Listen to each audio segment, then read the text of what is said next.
கீழ்ப்பகுதி விரிவாகவும் மேல் பகுதி குறுகலாகவும் இருக்கின்ற குடம் போல ஒரு இடத்தில் ஒரே கூச்சல் சப்தம், இறைவா எங்களை காப்பாற்று, இறைவா எங்களை காப்பாற்று என்று மிகப்பெரிய ஒரு கூச்சல் சப்தம்.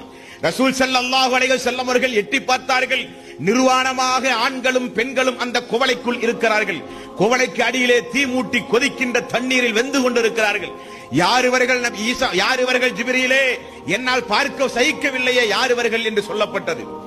ஜிப்ரீல் அலைஹிஸ்ஸலாத்து வஸ்ஸலாம் அவர்கள் சொன்னார்கள், அவர்கள்தான் விபச்சாரம் புரிந்த ஆண்களும் பெண்களும். கணவன் இல்லாத நேரத்தில் அடுத்த ஆணோடு, மனைவி இல்லாத நேரத்தில் அடுத்த பெண்ணோடு யாரும் பார்க்கவில்லை என்பதற்காக வேண்டி தன்னுடைய இச்சையை லா யஸ்னி ஸானிஹி யஸ்னி வஹுவ முஃமினூன், எவன் விபச்சாரம் செய்தானோ விபச்சார நிலையில் அவன் மரணித்தால் அவன் மூமின் அல்ல என்று ரசூல் ஸல்லல்லாஹு அலைஹி வஸல்லம் அவர்கள் சொன்னார்களே. அல்லாஹ் திருக்குர்ஆனில் விபச்சாரத்தின் அருகில் கூட நெருங்காதீர்கள், அது மிகப்பெரிய பாவம் என்று அல்லாஹ் ரப்பல் ஆலமீன் சொன்னானே.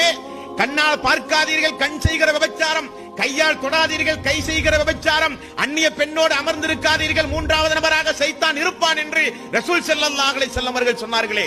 அந்நிய பெண்ணை தன்னுடைய சகோதரியை போல பார்க்காமல், தன்னை பெற்ற தாயை போல பார்க்காமல், தன்னுடைய உடன் பிறந்த மகனை போல பார்க்காமல், அந்நிய பெண்ணை உல்லாசமாக அனுபவித்து இந்த உலகத்தில் விபச்சாரம் புரிந்தார்களே ஆண்களும் பெண்களும். இந்த உலகத்தில் தன்னுடைய இச்சையை முறைகேடான அடிப்படையில் தீர்த்தார்களே அந்த ஆண்களும் பெண்களும். அல்லாஹு அக்பர். அந்த மிஅராஜுடைய பயணத்தில் நபிகள் நாயகம் ஸல்லல்லாஹு அலைஹி வஸல்லம் அவர்கள் பார்த்த காட்சிகள் இப்படிப்பட்ட கர்ண கொடூரமான காட்சிகள்.